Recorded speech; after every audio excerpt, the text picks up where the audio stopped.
Hello सानो गुरुहरू, तपाईँहरू के खाँदै हुनुहुन्छ? खै त बोलेको खाजा। अनि खाजा कसरी बनाइदिनु भयो तपाईँहरूलाई गुरुहरूले? मिठो छ? आहा ल, म चाहिँ गुम्बामा आएको थिएँ।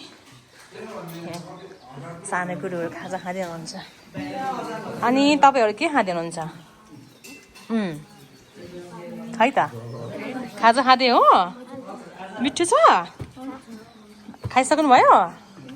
ए मेरो लागि पनि हो, मलाई पर्दैन गुरु। ओ कति धेरै कहाँ खान्छ त मैले धेरै। मामा हजुर? नमस्कार टाँसिदेले मामा हजुर। फोटो खिच्नु मलाई छ छिरिङगुडी। आजको कुकम्यान चाहिँ हाम्रो छिरिङगुडी हुनुहुन्छ भित्र। खाजा बनाउँदै हुन्छ गुरुले। मामा यहाँ हजुर पनि खाइछ नि यहाँ, मलाई पनि धेरै हुन्छ। खानुभयो? हजुर। है त ल, बाई। है त बाई भन्नुहोस् त। बाई। बिहान गुरु